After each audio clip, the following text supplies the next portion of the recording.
सुंदर आराधना के लिए, सुंदर समय के लिए, सुंदर जिंदगी के लिए, सुंदर सुबह के लिए परमेश्वर को महिमा मिले कि उसने मुझको और आपको अब तक जिंदगी की जमीन में जीवित कायम रखा। ये हमारी खुशनसीबी है। इससे पहले कि हम लोग खुदा के कलाम की ओर अपने ध्यान को केंद्रित करें, अपनी आंखों को बंद करेंगे और दुआ में एक साथ शरीक होंगे।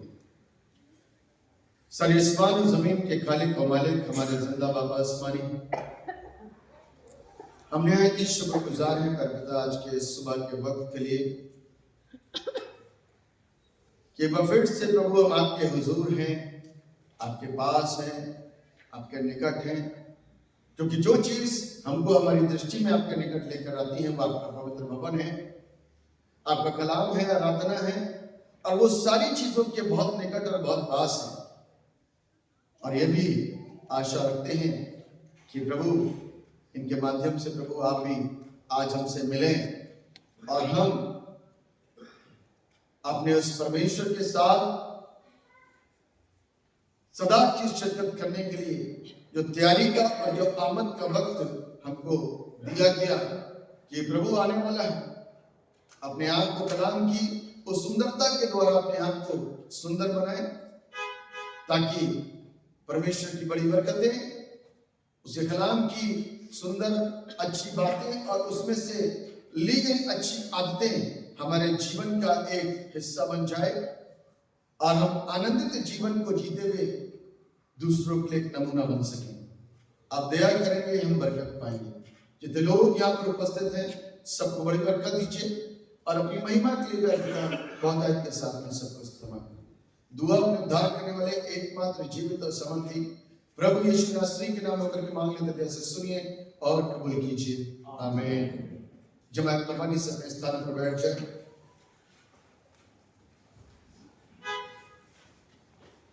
फर्स्ट एडवेंट की सबको बहुत बहुत हार्दिक शुभकामनाएं मेरी ओर से। परमेश्वर आपको आशीष दे। जब एडवेंट आता है तो अलग से एक आनंद, एक जोश और लहर पड़े की, क्रिसमस की, क्रिस्ट जन्म की हमारे अंदर उत्तेजित और उत्साहित हो जाती है। एक चारों तरफ खुशी, दौड़ भाग, ये करना है, ये करना है, ये करना है, बहुत कुछ भागम भाग क्रिश्चियंस के लिए हो जाती है। सौभाग्यवश मैं और आप इतने लकी हैं कि पूरा एक महीने से ज्यादा हम लोग इस फेस्टिवल को टेस्ट करते हैं और मनाते हैं। हर एक दिन का अपना आनंद है, हर एक दिन का अपना स्वाद है, जो हम लोगों को लगातार दिसंबर के पहले दिन से, बल्कि एक दिन दो दिन पहले से ही मिलना शुरू हो जाता है। जब हमारा उत्तर भारत कलीसिया का पर्व होता है अर्थात CNI डे, उसके वेरी नेक्स्ट डे में आता है सेंट एंड्रूज डे, और उसके बाद आज पहली तारीख है, फर्स्ट एडवेंट है, आमद का एतवार कि देखो देखो कोई आ रहा है, कैसा जलवा मसीह, आंखें अपनी उठाकर कैसी शान से। अब की बार जिस शान के साथ में वो हमारे बीच में आएगा उसको दुनिया देखेगी और ना मानने वाले पछताएंगे, ना यकीन करने वाले अफसोस करेंगे और त्यागने वाले आंसू के साथ होंगे। ये वही मंजर होगा जब नूह के जमाने में लोगों ने नूह का उपहास किया, कलाम को नजरअंदाज किया, नूह को बूढ़ा जानकर और अज्ञानी जानकर परमेश्वर की बताई हर एक शिक्षा और वचन का तिरस्कार किया। अफसोस करेंगे उस जमाने के समय जैसा उनके साथ में हुआ। जब जहाज उठाया गया तो क्या हुआ, नूह बाबा हमको बचा ले, लेकिन नूह के बस में कुछ नहीं था कि वो उनको बचा ले। उनके आंसू भी नूह को पिघला नहीं सकते थे क्योंकि नूह के हाथों में कुछ नहीं था उस वक्त। और जब आप इस बात को गौर करिएगा, नूह के जमाने में जहाज उठा, पानी के ऊपर आया। यीशु के जमाने में कलीसिया उठेगी और नीचे वाले डूबेंगे। जो प्रभु को नहीं जानते ना, जिन्होंने तिरस्कार करा, जिनको मजाक लगी मसीहत, जिन्होंने क्रूस की कथा को यूं ही एक मजाक समझ लिया कि कोई स्टोरी आकर के सुना करके चला गया। हम लोगों का जहाज तो प्रभु के साथ उड़ जाएगा। हम तो प्रभु के साथ रहेंगे और मिल जाएंगे जो विश्वास करेंगे, जो आज भी अपनी जिंदगी के अंदर उन तौबा की बातों को लेकर के आएंगे। क्योंकि आमद का रविवार हम लोगों को इस बात के लिए इंगित करता और इशारा करता है कि यीशु आने वाला है। आमीन। यीशु आने वाला है। कहां आएगा, क्यों आएगा, किसके लिए आएगा, ये भी प्रश्न भी आता है। लेकिन हम लोग सिर्फ इस बात से खुश हैं कि आमद शब्द है और वो आने वाला है। कई साल हो गए सुनते सुनते। उसी के लिए आज की जो रीडिंग है, दूसरा पत्रस 3 अध्याय और 8वां पद से जब जिक्र करा है कि उसके यहां एक दिन 1000 वर्ष के बराबर और 1000 वर्ष एक दिन के बराबर। लोग यही सोचते रहेंगे, अरे हम तो सोचते थे प्रभु हमारे जमाने में आ जाएगा। हमारे जमाने, हमारी उम्रें कितनी है, 70 और बल के कारण 80, बस उसके यहाँ की उम्रें इतनी बड़ी है कि वो उस सोच के साथ में और हमको बचाने के लिए एक एक तक दस्तक देने के लिए आए मैं तो डोर, मैं दरवाजे पे हूं, अपना हृदय खोल दो, मैं तुम्हारे लिए आया, मैं सबका ईश्वर हूं। इस आशा के साथ में आमद का सेलिब्रेशन करना चाहिए कि वो आने वाला है, और यदि वो आएगा तो उसके पीछे जो कुछ हमको करना है वो हमें जानना है और उसके लिए तैयारी करनी है। आने वाला कौन? यीशु। कैसा है वो? पवित्र। कैसा है वो? यदि अब तक मैं और आप अपनी दृष्टि में ऐसा महसूस करते हैं कि हम उसके योग्य नहीं बने, तो आज आमद हो जाएगी लेकिन हम उसके योग्य नहीं बन पाएंगे, तो हम कहां रह जाएंगे? मालूम है, बाइबल के अंदर एक जगह जिक्र है कि या तो ठंडे हो जाओ या फिर गुनगुना जीवन। कैसा होता मालूम है? बिल्कुल ऐसे। गुनगुना जीवन कैसा होता मालूम है? पता भी नहीं चलता। हम तो दुआ करते हैं, हम प्रार्थना भी करते हैं, हम वचन सुना भी लेते हैं, हम सारे काम कर लेते हैं, लेकिन प्रभु इस बात से इत्तेफाक नहीं रखता कि हम ये सब कर रहे हैं। तुम्हारा जीवन वचन के अनुसार बदला, और जो लेकर कुर्बानी में आता हूं, गाना गाना भी अपन लोगों ने तेरे बिन में कुछ भी नहीं। यदि वो कुर्बानी के अंदर मेरे जीवन से वो कुर्बानी नहीं दी गई जो वो चाहता है, तो अफसोस होगा। तो हम लोग को ऐसा लगेगा कि या तो पूरे ही ठंडे हो जाते, मस्ती तो मान लेते कम से कम, या फिर गर्म होने के लिए बड़ी मेहनत करनी पड़ती। मेरे प्रियो,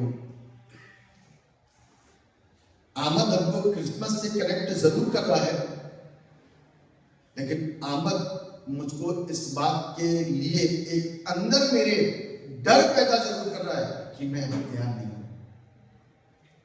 विश्व हमें तैयार होना, क्योंकि हमारा परमेश्वर हमको लेने के लिए आने वाला है। इसीलिए जैसे जब मैंने सीएनआई के ऊपर प्रचार किया था, तो आप लोगों को मैंने कुछ चीजें, जो लोग वहां पर थे, मैंने उस चीज को बताया था कि चर्च ऑफ नॉर्थ इंडिया बनने में ये सुझाव, ये प्रभाव कहां से और किधर से आया था मालूम है? चर्च ऑफ साउथ इंडिया से। चर्च ऑफ साउथ इंडिया था, तो ये पहल की गई कि चर्च ऑफ नॉर्थ इंडिया में स्टैब्लिश किया गया। उसको एकजुट करने के लिए 40 साल लगे। कितने? 40। कंसाइज कर रहा हूं, छोटा कर रहा हूं उसको। और उसके अंदर जब बिल्कुल लास्ट मीटिंग हो रही थी, तो उन मीटिंग्स के अंदर कुछ बातों को रखा गया था कि हमारी बाइबल, हमारी लिटरेचर, हमारा विश्वास वचन, क्योंकि आमूमन लोग विश्वास वचन के ऊपर एग्री नहीं करते थे। आपको मालूम है हमारा विश्वास वचन क्या है? पिता, पुत्र और उनके वक्त के काम, कि परमेश्वर सृष्टि करता है और पुत्र मुक्तिदाता और पवित्र आत्मा पवित्र करने वाला। तीनों वक्त में ये समय काल है, ये समय काल है। और ऐसा ना करें कि हम एक दूसरे से हटा दें, क्योंकि ये तीनों एक दूसरे से कभी हट नहीं सकते, ये एक साथ है। तो इसलिए हमारे विश्वास वचन को भी वहां पर जब लोगों ने एक्सेप्ट किया, माना, ग्रहण किया, तब जाकर के सारी चीजें हुई। और उसके बाद में लेक्शनरी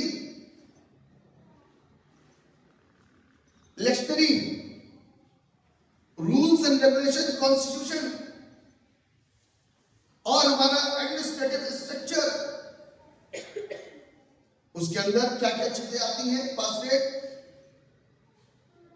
डायसिस, सिनोड, ये सारी चीजें आती हैं। लिटरेचर, जो मैं और आप आज की तारीख में लेक्शनरी फॉलो करते हैं, इसी लेक्शनरी के अंदर आज के सबक के अंदर मेरे साथ निकाल लीजिए यिर्मयाह नबी की पुस्तक, उसका 23वां अध्याय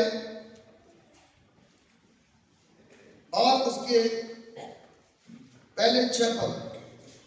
देखिए किस तरीके से यहां पर सिखाया जा रहा है और बताया जा रहा है। यिर्मयाह नबी की पुस्तक, उसका 23वां अध्याय और उसके पहले 6 वचन। क्या लिखा है सबसे पहले? नहीं, सबसे पहले लिखा है भविष्य की आशा। हेडिंग जरूर पढ़ा करिए। क्या लिखा हुआ है? भविष्य की आशा। अब मैं पढ़ रहा हूं आपके लिए। उन चरवाहों पर हाय, ये मेरे लिए और तमाम उन सिखाने वालों के लिए।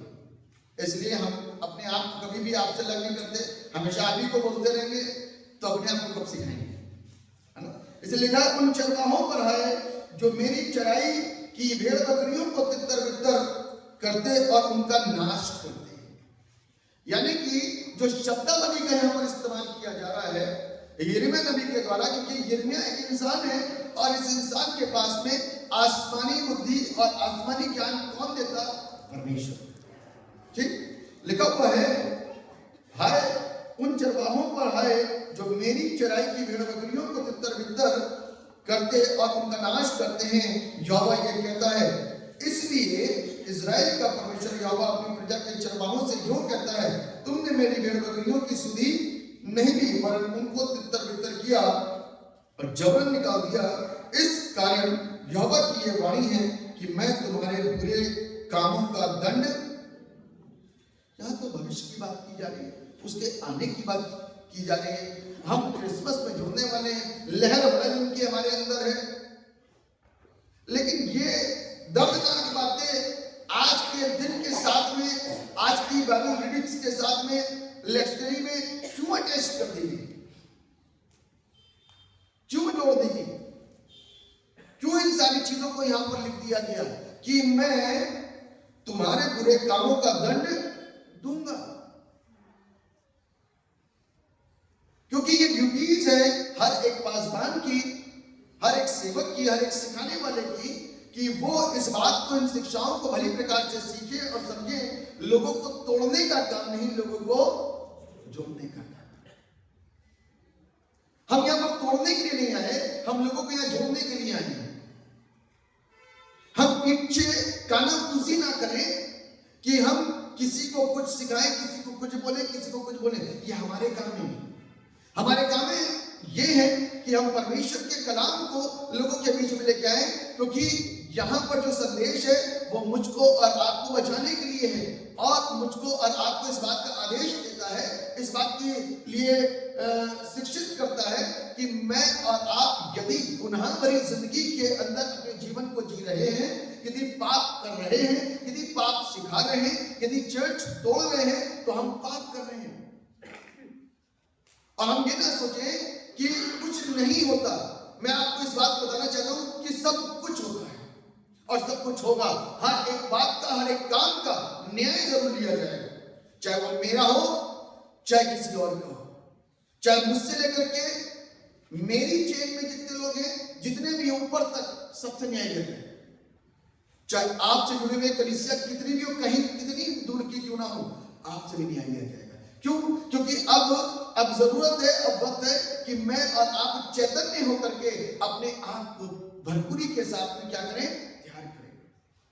आमद का अर्थ सिर्फ इतना ही नहीं है कि क्रिसमस आने वाला है, ये दिन केक का, ये दिन शॉपिंग का, ये दिन इसका, ये दिन इसका, ठीक है, बिल्कुल मनाइए, लेकिन मना क्या है? क्रिस्ट जन्म क्रिस्ट का तैयारी रखनी, ये भी बड़ी अलग सी बात है। जन्म है क्रिस्ट का और तैयारी किसकी हो रही है? हमारी। खैर कोई बात नहीं, ये भी अच्छी बात है कि खुदा ने हमको ऐसा बनाया कि हम उसके जन्म में, उसके जन्मदिन की खुशी के वक्त में हम अपने आप को, अपने घर को, अपने परिवार को, सबको तैयार करेंगे, लेकिन अपने परमेश्वर के लिए अपनी तरफ से बेस्ट करेंगे। हमें हर तरीके से समय पर आएंगे, जो बेस्ट करना होगा अपनी गिविंग वो बेस्ट करेंगे, जो वचन पढ़ना होगा बेस्ट तरीके से संगति करेंगे, अपने घर में प्रार्थना करके, वो दुआ करके कि प्रभु आपने मेरे लिए इतना करा, आपने जन्म किया ताकि मैं बचाया जाऊं, आपके उत्तम ज्ञान के द्वारा, उसके लिए हम आपको धन्यवाद अर्पित करते हैं। आपके जन्म के लिए हम आपको धन्यवाद अर्पित करते हैं। उस गर्भ के लिए हम आपको धन्यवाद देते हैं जिसने आपको जन्माया, उस परिवार के लिए जिसमें कि आपने काम किया, उस घराने के लिए जिसमें आप रहे, उस पीढ़ी के लिए जो दाऊद की पीढ़ी से आप चले आ रहे, उसके लिए धन्यवादित हैं, धन्यवाद अर्पित करते हैं। और आज हम अपने भवन में जाएं, सेलिब्रेट करें क्रिस्ट जन्म को, तो एक अलग आनंद, एक अलग उत्साह, एक अलग खुशी हमारी जिंदगियों के अंदर ठहरे और बने। इस उत्साह के साथ में परमेश्वर के भवन में आए। सिर्फ इतना ही नहीं, लेकिन आज थोड़ा सा चीजें बदल गई हैं और परमेश्वर मुझसे और आपसे कुछ अपेक्षाएं कर रहा है। क्रिसमस हर साल है। हम में से कितने लोग नेक्स्ट क्रिसमस देखेंगे? किसी को नहीं पता। नेक्स्ट गुड फ्राइडे में रहेंगे, नेक्स्ट ईस्टर में रहेंगे, हमें से किसी को नहीं पता। इतना जरूर जानते हैं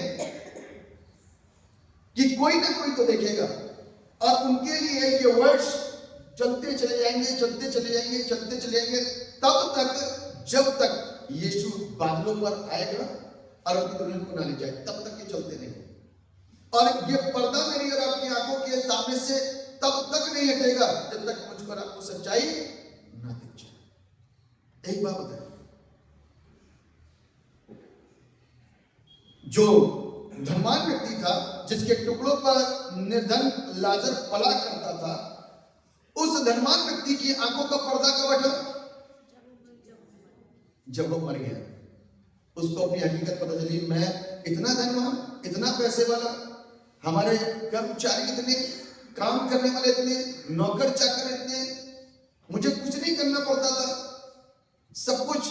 और मेरी सोच में यह था कि मैं धार्मिकता के कामों को कर रहा हूं, अपने घर के बाहर रोज एक को बैठाया जाता है, उसको खाना खिला देता हूं और दान कर देता हूं, ये सब करता हूं। लेकिन एक्चुअल में उसकी आंख तब खुली जब वो मर गया। मालूम है, मरने के बाद आंख जरूर खुली। वो तो एक उदाहरण है जो मुझको आपको सिर्फ बताया गया बाइबल के अंदर। अब सारे उदाहरण नहीं दिएंगे, एक ही उदाहरण मुझको आपको सिखाने के लिए सफिशिएंट है कि मेरी और आपकी आंख आज खुल जाए। इसीलिए मैंने पीछे एक वीडियो बनाई थी और इस बात को बताया था कि ये सोच लीजिए कि मैं आज मर गया और अधोलोक पहुंच गया। सिंपल सी बात, मैं आज मर गया और अधोलोक पहुंच गया, और वहां जाकर के मैं पिता से और इब्राहिम से कामना करता हूं, दुआ करता हूं कि इब्राहिम बाबा एक मौका दिलवा दीजिए ताकि मैं वापस अपने घर आऊं और अपने लोगों को बताऊं कि अब तक जो कुछ भी हमने जिया और जैसी धार्मिकता मेरे अपनी सोच में थी वो सब गलत थी। उसके चलते तो मैं गलत जगह पहुंच गया, नरक पहुंच गया। और ऐसी रिक्वेस्ट करने के बाद में आप सपने से जागते हैं। आप परमेश्वर को थैंक्स बोलिए कि इब्राहिम बाबा ने पिता से रिक्वेस्ट करके हमको वापस अधोलोक से घर पहुंचा दिया। जीवन जीने का स्टाइल चला, जीवन जीने का स्टाइल बदल दें मुझसे लेकर के आप तक, ताकि ये जो छोटे छोटे पाप मेरे आपके जीवन के अंदर जुड़े हुए हैं, छोटे छोटे से, ज्यादा बड़े नहीं, हम थोड़े ज्यादा बड़े पाप नहीं करते। ज्यादा बड़े पाप हमको समझ में आ जाते हैं कि बहुत बड़ा पाप ये नहीं करना है ना। ज्यादा बड़ा पाप समझ में आता है, छोटा पाप नहीं समझ में आता ना। छोटा सा पाप समझ में आता वो तो नजरअंदाज होता, पता ही नहीं चलता कि पाप है। तो इसलिए मुझको और आपको इस चीज को समझ लेने की जरूरत और आवश्यकता है कि ये छोटे छोटे पापों को अपने अंदर से निकाल के बाहर कर लें ताकि हम आनंदित और आशीषित जीवन को जी सकें। इसलिए आप लिखा हुआ है तीसरे पद में, तब मेरी भेड़ बकरियां जो बची हैं उनको मैं सब देशों में से जिनमें मैंने उन्हें जबरन भेज दिया है स्वयं ही उन्हें लौटा लाकर उन्हीं की भेड़शाला में इकट्ठा करूं। उन्हीं की भेड़शाला, ये भेड़शाला कौन सी है? ये भेड़शाला कौन सी है? उन्हीं की भेड़शाला का मतलब यहाँ पर जो सिखाया जा रहा है वचन के अनुसार, वो हम लोगों को ये बताया जा रहा है कि वो सच्ची कलीसिया है। अपन लोग गीत गाते ना, कलीसिया की गैरफानी बुनियाद है रब मसीह। हमारी बुनियाद कौन है? हमारा रब, हमारा यीशु। और दुनिया की सारी कौमों से वो चुनी गई है, एक कलीसिया बन रही है। एक 10 माह के, 15 माह के, 20 माह के, 50 माह के, 100 माह के, 200 माह के, एक कलीसिया स्टैब्लिश हो रही है जो सच्ची है, पवित्र है, दुल्हन बनने योग्य है। अब फिर से दुल्हन की बात आ जाती है। दुल्हन कैसी होती है? शादी में जब आती है तो उसकी व्हाइट ड्रेस इस बात का इशारा है कि she is Holi and pure virgin. ये इशारा है। यदि कोई डिवोर्स केस हो जाता है और उसके बाद शादी होती है तो she is not virgin, she is not pure, तो वो उस ड्रेस में भी नहीं खड़ी।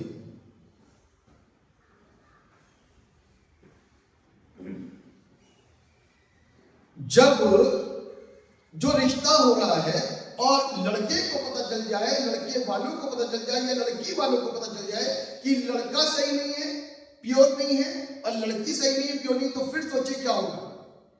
रिश्ता टूट सकता है। रिश्ता क्या हो सकता है? टूट सकता है।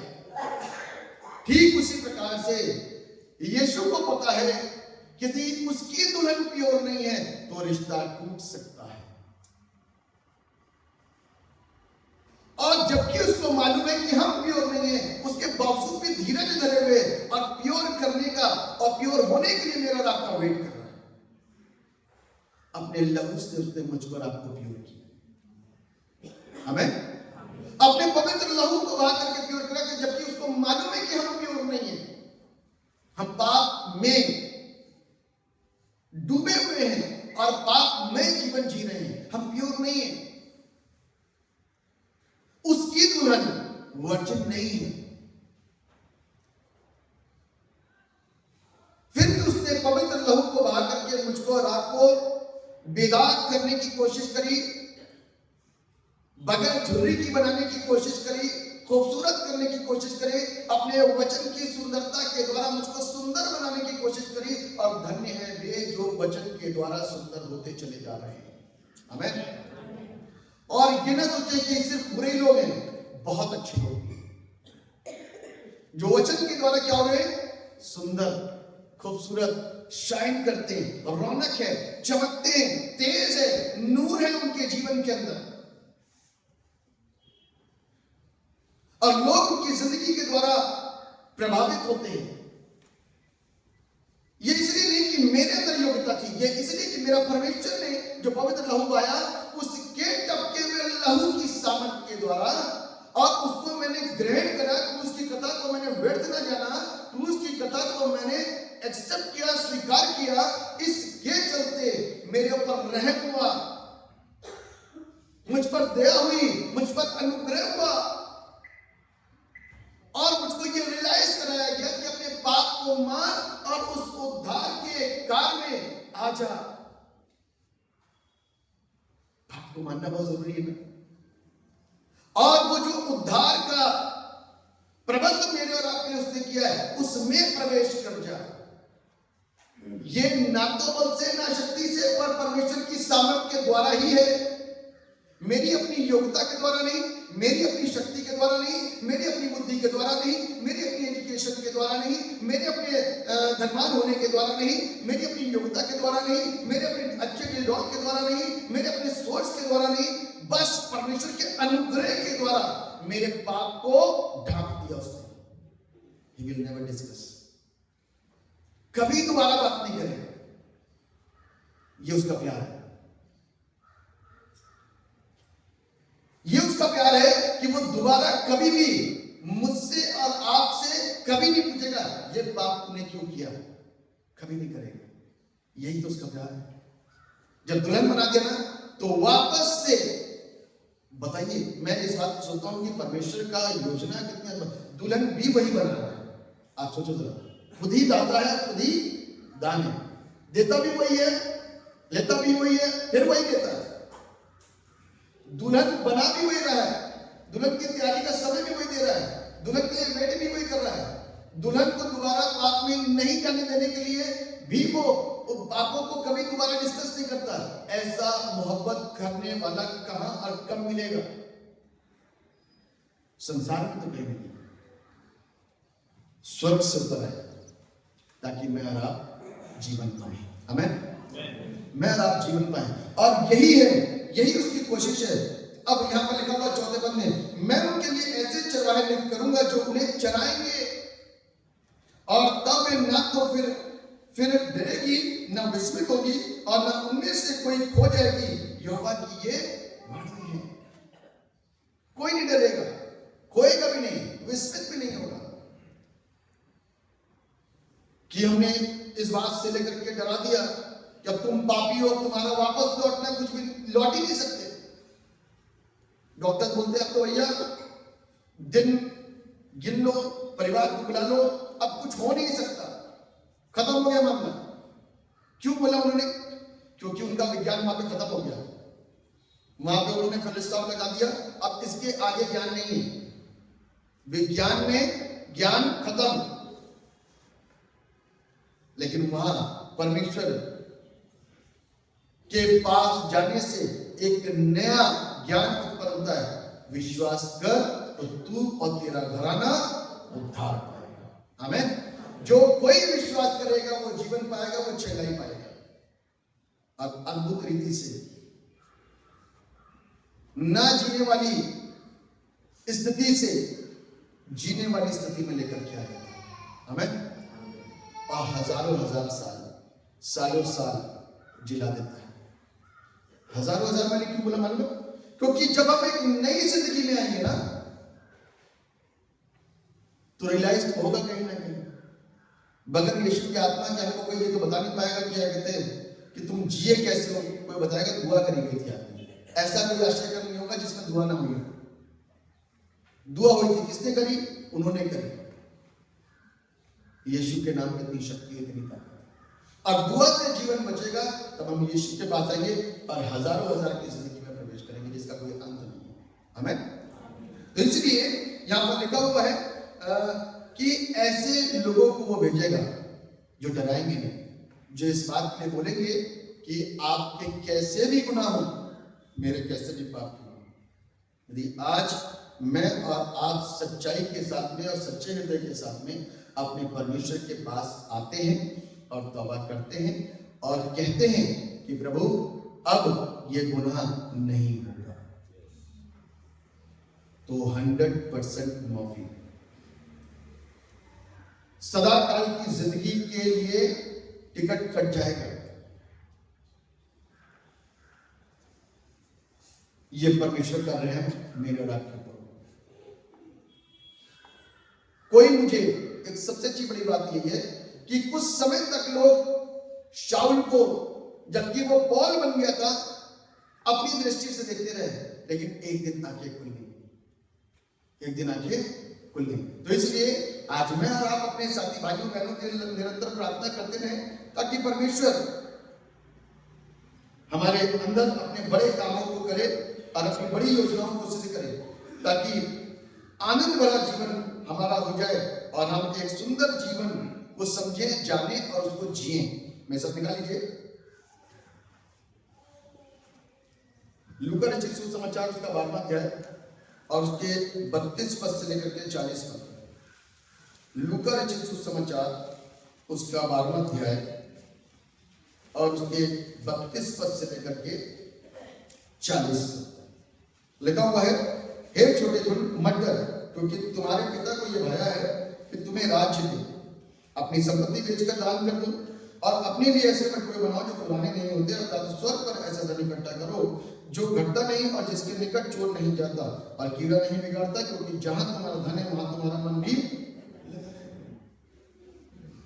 इसीलिए बाइबल मुझ पर आपको सिखाती है, अतः जबकि तुम मसीह में जिलाए गए तो तुम्हारी सोच, तुम्हारे कार्य स्वर्गीय वस्तुओं की ओर लगे रहे, तुम्हारा ध्यान स्वर्गीय वस्तुओं की ओर लगा रहे।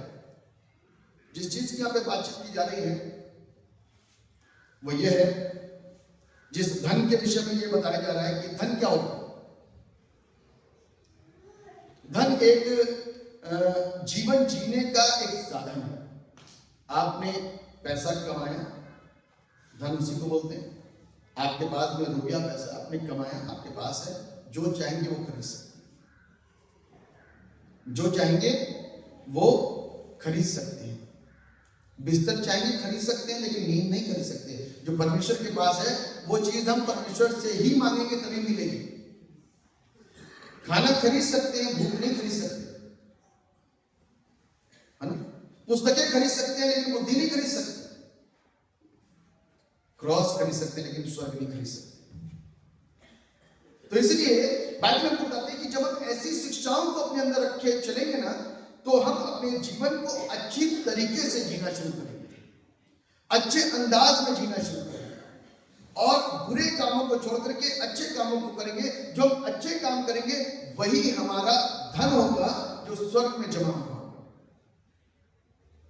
सिंपल से शब्द, वही हमारा धन होगा जो स्वर्ग में जमा हो रहा होगा, जिसकी हम बार बार पुष्टि नहीं करेंगे, देखो मैं ऐसा करते मैं ऐसा करते मैं ऐसा करते मैं ऐसा करते। प्रभु को सब पता है हम क्या करते हैं, उससे नहीं छुपा। आप किसी चीज को समझ में नहीं पाओगे कि अनजाने में कई बार बोलते ना अभी कि हम ऐसे छोटे पाप कर जाते हैं हमें पता नहीं होता। कई बार ऐसे छोटी अच्छाइयां भी कर जाते हैं जिसके विषय में पता नहीं होता, लेकिन परमेश्वर जानता है। तो परमेश्वर को हमारी वो छोटी अच्छाइयां पसंद है और जिसके चलते वो मुझको और आपको आशीषित करता है और हमारा वो धन स्वर्ग में इकट्ठा होता है। बाइबल हमको सिखाती है, जागते रहो, तुम्हारी कमरे बंदी रहे और तुम्हारे दिए जलते रहे और तुम उन मनुष्यों के समान बनो जो अपने स्वामी की बात देख रहे हो कि वो विवाह से कब लौटेगा, कि जब वो आकर द्वार खटखटाए तो तुरंत उसके लिए द्वार उसके लिए खोल दे। धन्य है वे दास जिन्हें स्वामी आकर जागते पाए। मैं तुमसे सच कहता हूं कि वो कमर बांध कर उन्हें भोजन करने को बैठाएगा और पास आकर उनकी सेवा करेगा। यदि वो रात के दूसरे पहर या तीसरे पहर में आकर उन्हें जागते पाए तो वे दास धन्य है। आज मुझको और आपको जागृत अवस्था में आना, ये नहीं कि सोना नहीं, सोने के लिए मना नहीं करना, लेकिन अब जिस जागने के विषय में प्रभु यीशु का कलाम मुझको रात को इशारा करता है वो ये है कि हमारी आंखें आत्मिकता के प्रति खुल जाए, है ना। स्वर्ग जाने की चिंता, स्वर्ग जाने की तैयारी के प्रति मैं और आप चौकस हो जाएं और उसको प्राप्त करने के लिए मार्ग कौन सा अपनाएं। इसलिए जब मार्ग की बात आएगी तो ऑटोमेटिक बाइबल खुल जाएगी। जब खुल जाएगी तो सत्यता अपनी आंखों के सामने प्रकट होगी। हम असत्य जीवन को जी रहे थे, असत्य कर रहे थे, लेकिन सत्य तो एक्चुअल में ये है और उस सत्य की ओर हमारा ध्यान, हमारा कनेक्शन, हमारा जोश, हमारा सब कुछ इससे कनेक्ट हो जाएगा और हम सत्य के साथ जुड़ जाएंगे। जिस यीशु को 75 साल, 80 साल, 10 साल, 15 साल, 20 साल कभी नहीं जाना, नजरअंदाज करते रहे, बाइबल हमारे घर में बेशक रही, लेकिन इस बहुमूल मोती को और उसकी ताकत को हम समझ नहीं पाए, जिसके चलते ये घर में तो था लेकिन हमारे घर में उजाला नहीं हुआ। लेकिन जब मैंने और आपने इस दर्द को, इस पीड़ा को समझा कि यीशु आने वाला है और अपने लोगों को ले जाने वाला है, उसके अपने लोगों के अंदर यदि मैं नहीं तो फिर क्या होगा। इसका डर और इसका भय होने के लिए जब मेरे अंदर ये डर और भय आ जाएगा तब मैं और आप उस तक जाने की तैयारी करेंगे, स्वर्ग में जाने की तैयारी करेंगे और उसके लिए इस मार्ग को खोलेंगे और इसमें से सच्चाई को जब प्राप्त करेंगे तो जीवन अपने आप बदल जाएगा, जीवन मिल जाएगा। फिर जब प्रभु आएगा तो देर ना करेगा, उसके लोगों के अंदर ऐसे पर लग जाएंगे कि उसकी बादलों पर कदम पड़ते ही उसकी लोग, उसकी दुल्हन, उसकी कलीसिया कहीं पर भी क्यों ना हो, अपनी ड्यूटी में हो, हॉस्पिटल में हो, पायलट बेशक फ्लाइट उड़ा रहा हो, ट्रेन में ड्राइवर कुछ भी कर रहा हो, पायलट, और डॉक्टर्स ऑपरेशन कर रहे हो, बच्चे हॉस्पिटल्स के हो, स्कूल में हो, मॉल में हो, कहीं पर है, लेकिन कहीं पर होने के बाद में हम जागी हुई अवस्था में हैं तो उसी घड़ी हम रक्षण हो जाएंगे। हमें उसी घड़ी हम उठ जाएंगे। ये मेरे और आपकी खुशनसीबी होगी जो मेहनत हमने और आपने इस तरीके से करी कि हमारे अंदर वो भय है कि हमको वहां जाना बहुत जरूरी है, क्योंकि मेरा अब्दी मकान तो वो है। यहां तो हम यीशु यीशु करते हैं, वहां यीशु के साथ रहने की तैयारी क्यों नहीं करते। यहाँ तो हर बात में यीशु, ये बाइबल कहती है, बाइबल ऐसे कहती है, वो ऐसा कहता है, वो ऐसा कहता है, लेकिन यहाँ यीशु के साथ जो चीजें या दिखावा जो कुछ भी है, लेकिन वहां का जाने का एक डर, एक पेन, एक तैयारी होनी चाहिए ताकि हम वहां तक पहुंच सके। मेरे प्रियो, आमद एक्चुअल में इसको क्रिसमस से बेशक कनेक्ट किया गया है, लेकिन एक्चुअल में आमद यही है। जब हम ऐसा करेंगे ना तो पहले वाले गीत का जो एक अंतरा था वो पूरा हो जाएगा। क्या था मालूम? ये दुनिया हमारी मिटेगी, एक नई दुनिया, सब नया होगा, जग नया होगा। हमें सब कुछ नया हो जाएगा। कब नया होगा? जब मैं नया तो सब कुछ नया होगा। जब मैं नया होगा तो सब कुछ नया होगा। और तब ये आमद के रविवार मनाना, क्रिस जन्म मनाना, गुड फ्राइडे में आना, फिर वही रूटीन के साथ नहीं कि काले वस्त्रों को डाल के बैठे हुए हैं, सफेद पोशाक पहन करके बैठे हुए हैं कि भैया आज भी दुख मन रहा हमारे जीवन के अंदर। अब यीशु मसीह काम कर चुका है। अब हमको और आपको एक सटीक जीवन जीना है जो प्रभु को पसंद आता है और प्रभु को भाता है। परमेश्वर इन वचनों के साथ में मुझको और आपको आशीष दे और अपनी महिमा के वदायत के साथ में अपनी आंखों को बंद करेंगे। जीवित और समर्थी पिता परमेश्वर, हम आपको धन्यवाद देते हैं प्यारे पिता इस आमद के पहले रविवार के लिए, जिसमें कि आप हमको अपने पवित्र भवन में लेके आए और हमारे अंदर एक अलग ही उत्साह, एक अलग खुशी है, एक अलग आनंद है।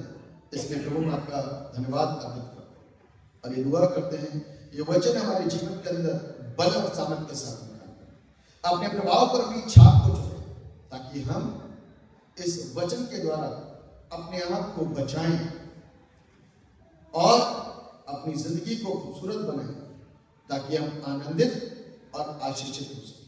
आप दयावान हैं, करुणा निधान है। अपनी दया को जब हम मेहनत करते हैं, जब हम कोशिश करते हैं, जब हम अपनी नियत को साफ करते हैं, तो उसमें प्रभु आप हमारी मदद कीजिए। तमाम दासों को और अपने आप को आपके हाथ में सौंपते हैं। कहीं जाने और अनजाने में हमसे कुछ ऐसे गुनाह पाप ना हो जाए कि जिसमें कि प्रभु हम अपने उन लोगों को, उन चर्च को, उस कलीसिया को नजरअंदाज करें। आप दया करेंगे, चीजें अच्छी होंगी, बेहतर होंगी, खूबसूरत होंगी, महिमा से प्राप्त होंगी। उपस्थित सब लोगों को आशीष दीजिए और अपनी महिमा के इस्तेमाल सरादर महिमा द्वारा आप करते हैं। दुआ को अपने उद्धार करने वाले मुक्तिदाता प्रभु यीशु नासरी के नाम में मांग लेते जैसे सुनिए और आमीन।